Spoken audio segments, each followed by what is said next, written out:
Bonjour tout le monde, nouvelle vidéo. Alors, j'arrête pas en ce moment. Euh, je voulais partager avec vous ce que je suis en train de vivre en ce moment. Parce que ouais, en plus ça vous permettra de comprendre que tout n'est pas toujours simple. Que moi aussi je galère encore. Et oui, c'est pas encore fini. Déjà quand on se dit que c'est bon, c'est terminé, souvent, ah, bah, il y a ça aussi, on n'a pas fini. Parce qu'on gratte toujours, toujours, toujours.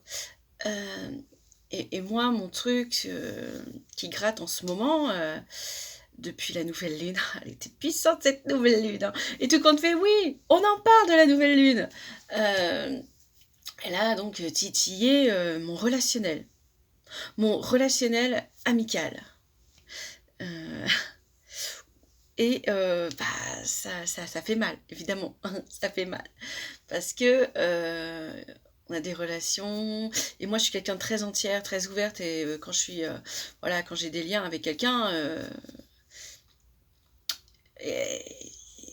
je le suis, je suis là pour lui, il a besoin, si je suis là, je suis là. Euh, Mais je me suis rendu compte, il n'y a pas longtemps, que c'était pas pareil là en ce moment. Voilà. Non, c'était pas pareil. Ces personnes avec qui j'avais beaucoup de liens, où je me disais c'est super, elles avancent, c'est super, on est à peu près sur la même longueur d'onde. Voilà, elle avance encore, elle avance. Et là, il y a eu comme un pivot là, un pivot qui s'est fait, que j'ai pas vu venir en plus. Tu peux pas gérer les choses quand elles vont arriver. Et donc là, j'ai pas géré le truc. Donc évidemment, si tu le gères pas, si tu le vois pas venir, bah, tu le subis. Et bah, donc là, j'ai pas tout. Bon, la première, tu te dis, bon, ok, d'accord, soit. La deuxième, avec qui tu as un lien plus fort, où tu t'es. Voilà, où tu as un lien où t'es.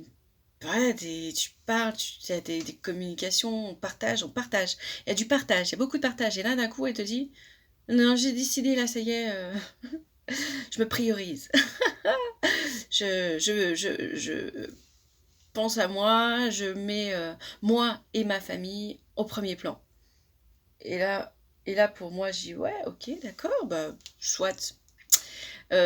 Mais pour moi, ça n'empêche pas de communication, tu vois, de partager, de dire ouais, là, t'inquiète, c'est dur, j'avance, mais c'est compliqué, mais blablabla. Enfin, partage. Mais là, c'est silence radio. Donc, ah là là là là là là, ça m'a rappelé une autre situation que j'avais eue avec une personne avec qui, pareil, j'avais beaucoup de liens, j'étais toujours là quand elle était mauvaise posture, tu vois, mauvais sentiments, elle comprenait pas bien, enfin bref, j'ai joué sa psy, quoi. Ça, c'est mon problème aussi, hein. Ça a toujours été en moi, ok, d'accord. Tu n'es pas la psy de tes amis, tu n'es pas là pour régler leurs problèmes.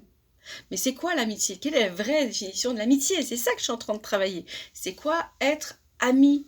Est-ce que on se dit souvent bah l'amitié, voilà, c'est être là aussi dans les bons moments comme dans les mauvais moments. Tu laisses pas ton ami parce qu'il galère, t'es là quoi. Donc c'est quoi avoir de bons liens? C'est quoi être une bonne amie? Là, je suis en train de me poser cette question. Est-ce que je me rends compte que les autres, bah quand ils ont décidé qu'ils avaient un truc, un chemin qui était ouvert pour eux, pareil, elle avait rencontré quelqu'un, elle était en train de fonder toute sa famille. Bon, soit, je me suis rendu compte. Je me suis dit, ouais, c'est chelou. Il aime pas tous les amis des autres. Et moi, personnellement, nous, notre couple, notre famille, il l'accepterait et ce serait pas pareil. Euh,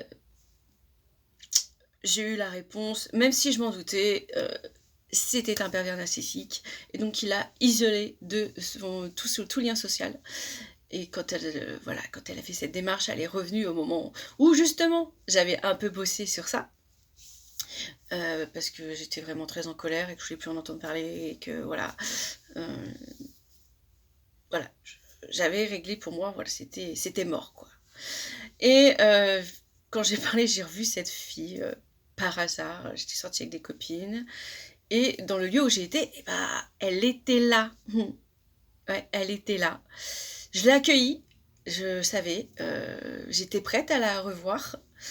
Donc j'ai dit ouais mais je sais.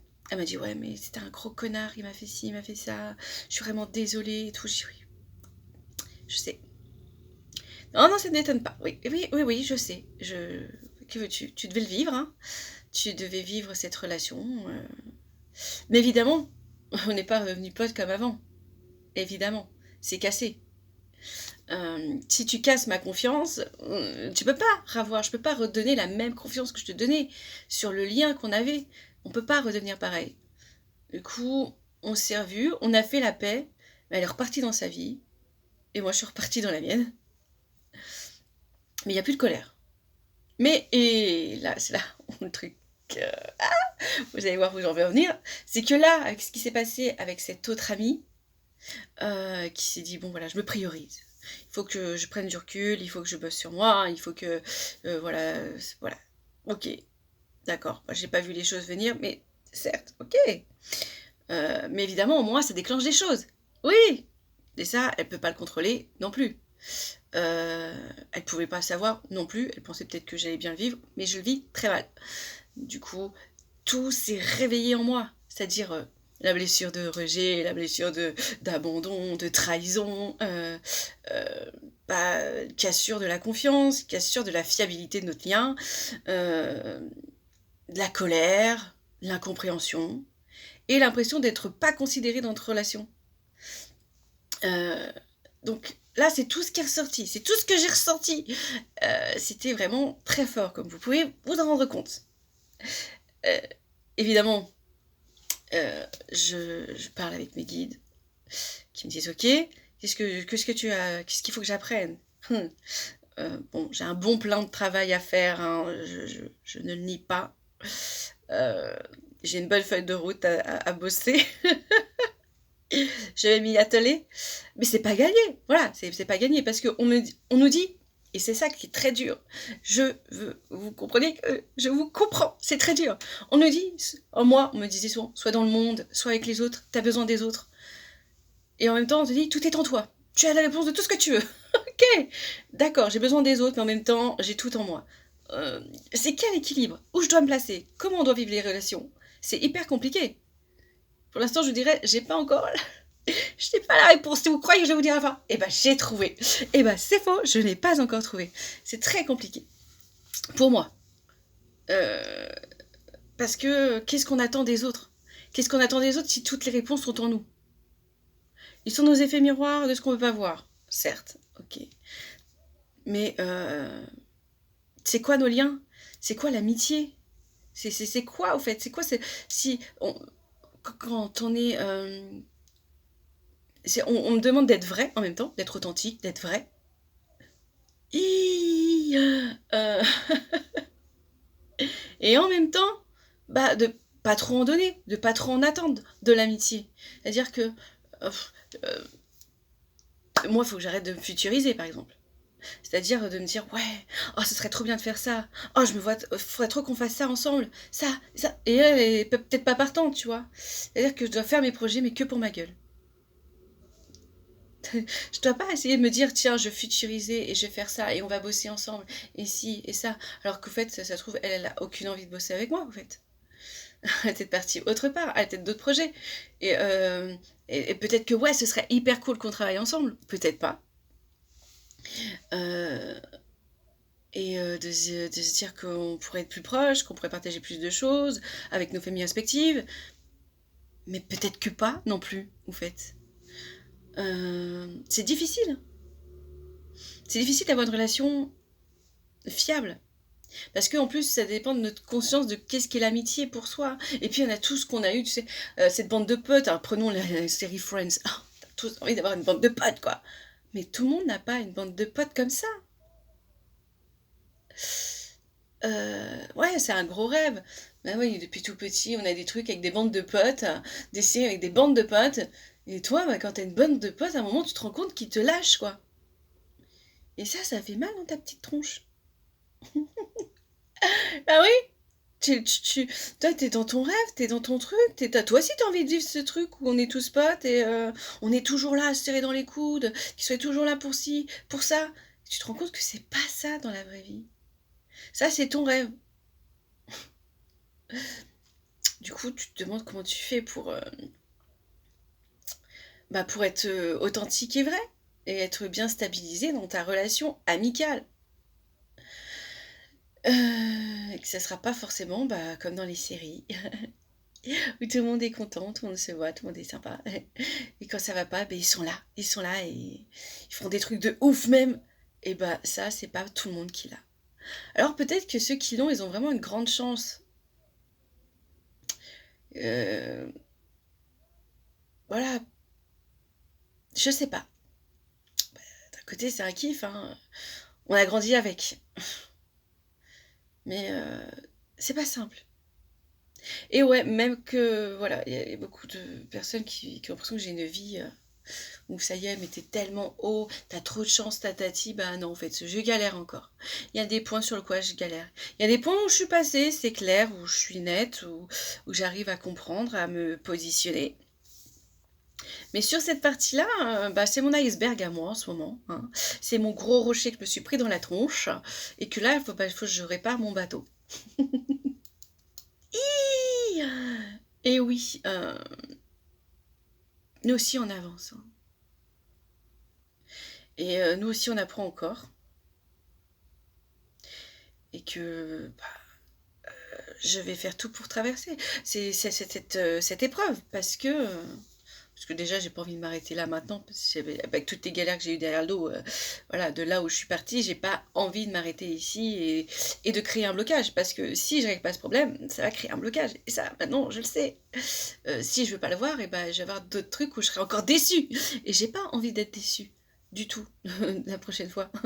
Donc il faut vraiment que je bosse pour que j'arrive à trouver c'est quoi pour eux l'équilibre relationnel, amical. C'est quoi être dans le monde, se montrer, s'insérer dans le monde et, et, et, et être à sa place. Enfin, je veux dire, savoir à quoi s'attendre, je ne sais pas. Là, je me pose encore pas mal de questions, comme vous pouvez le voir, sur là où ils veulent en venir, parce que je crois que j'ai pas encore compris totalement. Et peut-être qu'aussi, il faut que je finisse de travailler avec mon ego qui, lui, est blessé. Comme voilà, tout ce que je ressens, c'est certainement pas mon âme qui doit être OK, qui doit se dire ouais, bah, ouais, on doit y passer. Hein, que veux-tu, je te dise, c'était couru d'avance, hein, c'était marqué sur mon truc, parce que moi, je le sais ce qu'il doit faire. Je sais pourquoi je suis là. Oui, d'accord, découvre-le. Mais mon ego, lui, il se dit non, mais là, t'as vu tout ce qu'elle m'a fait, tout ce qu'elle a fait ressurgir. Je suis pas prêt. On y va, quoi. Et donc, je vous comprends quand vous me dites que c'est difficile. Quand une situation qui vient vers vous vous déstabilise et vous met en colère, oui, c'est une étape de deuil. Là, je me suis bien dit que ouais, là, je suis dans le deuil. Là, la colère, l'acceptation, le déni. Oui, bah ouais. Là, je suis dans une période de deuil d'une relation amicale. Elle aurait pu être amoureuse, pareil. Mais elle est importante pour passer à autre chose et plus être blessée. Et mon gros problème, c'est que moi, c'est que c'est pas la première fois, quoi. Et il y a des amitiés où j'ai vraiment lâché, je me suis dit, bon, lâche. Où j'ai eu moins de difficultés, mais je pense que plus je suis attachée à la personne, plus je partage des choses, plus justement je suis vraie et que j'ai pas ce côté un peu, je prends du recul, je vois de l'extérieur, parce que des fois on me dit, t'es fermée Angéline, voilà, au premier abord on m'a déjà dit, hein, t'as pas l'air d'être la fille super rigolote, super sympa, qu'on a envie d'aller voir, tu vois. Peut-être un peu trop de droiture, un peu trop solennelle, un peu trop dans le recul, un peu trop. Voilà, un peu trop. Euh, mais, comme tout le monde, en fait, notre façon d'agir, elle est faite de notre vécu et de ce que l'on est. Je suis quelqu'un de très observatrice, alors je vais pas être là à plutôt foncer dans le tas, mais plutôt à prendre du recul et à observer. De plus en plus maintenant, en fait. Voilà, et ça dépend du contexte aussi. C'est-à-dire que si j'y vais pour bosser, que je bosse, que j'anime un atelier, une conférence, je vais pas être en recul et essayer de regarder. Celui-là, ah, mauvaise. Oh, celle-là, sympa. Telle-là, mauvaise. Je suis là, oh, blessure, tristesse. Oh là là, grosse angoisse. Je ne suis pas là, je suis là pour accueillir, je suis là pour aider, je suis là pour partager. Donc, je vais avec le cœur ouvert. Mais quand je vais dans un truc où je suis là pour pour découvrir, je vais pas forcément aller chercher à travailler. Quand je suis là pour m'amuser, je suis là pour m'amuser. Et, et, quand je suis pas à l'aise, je suis pas à l'aise. Enfin, je suis humaine avant tout aussi. Et puis j'y vais avec mes traumas, qui sont toujours là. Mais que je vois. Je vois. Et de trouver toujours ce juste équilibre. On est dans l'équilibre. On cherche l'équilibre. Et c'est complexe. Donc pour l'instant, j'ai absolument pas de solution pour vous, les gens. J'en ai pas. Je vous partage juste ma galère du moment. De tout ce qui est ressurgi, de ce passé, de ce qui était encore ancré en moi, de cette façon de trouver l'équilibre dans les relations, qui est compliqué. Savoir être extraverti, sans être trop extraverti, parce qu'il faut sortir de sa zone de confort, il faut aller vers les autres, il faut créer du lien, on peut pas être seul, on est tous liés, mais liés comment, et comment, de quelle manière, quel équilibre, comment on fait, ah, voilà. Ça, c'est encore une posture complexe pour moi dans l'amitié. Il y a d'autres trucs où je suis très, voilà, dans d'autres relation amoureuse, voilà, avec mon mari, j'ai trouvé l'équilibre dans mon couple et on l'a bossé et ça a été très dur, là aussi, hein, parce que je suis venue avec mes traumas, qu'il est venu avec les siens et qu'il a fallu les nettoyer. Pareil dans ma relationnelle avec mes filles, on apprend à être mère, hein, on apprend parce qu'on avait des bonnes clés, je disais ouais moi je ferais ci, faites ça, mais au bout d'un moment on sait qu'au moment présent, eux les enfants, eux ne se sont pas dit ouais, ouais ok notre mère a fait ça, donc on doit partir sur cette ligne-là. Non, non, ils viennent avec leur caractère, leur personnalité et leur trauma d'âme, et bon, pour ma part aussi leur handicap. Donc ce que tu peux faire avec un enfant qui n'a pas de bagage handicapant, hein, avec, on va dire, un fonctionnement de base humaine normal, ça se passe pas pareil de l'autre côté. Tu jongles vraiment, des fois tu dépasses un peu les limites, tu trucs, et tu te dis oups là, c'est pas bon, oh là là, c'est pas la bonne solution, reviens, non. Tu pètes des plombs, tu pètes des câbles, ok, mais tu prends le recul. Mais ça, c'est réglé. Je suis dans une nouvelle posture où je suis vraiment plus zen face aux crises de ma fille. Mais on avance. Voilà. Donc on avance. Tranquillement, mais sûrement. Et voilà, c'est pas pour tout. On avance dans nos relationnels différents, dans tous les stades. Familiaux aussi, hein, j'y suis passée. Hein. Familiaux, en tant que mère, en tant que femme, et maintenant en tant qu'amie. Voilà, et puis en tant que professionnelle aussi. Parce qu'il y a toujours ce côté de légitimité à faire les choses aussi. Dans le niveau professionnel. Mais voilà, on gratte et maintenant je me sens bien à ma place, donc un peu partout, sauf là. Donc, par mon témoignage, j'espère vous amener du courage et vous dire que ouais, même quand quand on a franchi des barrières, quand on a bien bossé sur soi, et des fois il reste encore des choses à gratter, qu'on le veuille ou non, mais ça vaut le coup. Ça vaut vachement le coup. Parce qu'il y a des émotions, des états d'être qu'avant tu avais de temps en temps, qui deviennent plus permanents et qui te font du bien. Se sentir bien, se sentir heureux, changer son mental, voir les choses évoluer, voir son abondance augmenter, c'est quelque chose où tu te dis oh, mais j'en ai chié pour y arriver, mais j'en suis satisfaite. Et ça vaut tout l'or du monde. Alors je voulais vous dire, voilà, bon courage. Je vais partager avec vous. Je ne sais pas si ça va vous aider, mais ça va peut-être vous donner des clés. Et vous avez peut-être, voilà, si vous voulez échanger sur ce thème-là, sur le relationnel et tout, si vous voulez avoir peut-être là où moi j'ai trouvé où j'ai compris des choses, là où j'ai bossé, là où j'ai réussi surtout, parce que l'amitié, vous voyez, là, c'est pas encore ça. Et je suis tout à fait, voilà, partante pour vous aider. Je vous mettrai mon lien mail si vous voulez avoir... si vous voulez partager quelque chose avec moi, ou vous pouvez laisser un commentaire et puis j'y répondrai aussi. Et puis voilà quoi, interaction quoi, communication. échangeons, partageons, voilà. Et puis j'arrête parce que ça fait quand même 20 minutes que je papote. Et je sais que pour certains, c'est très chiant.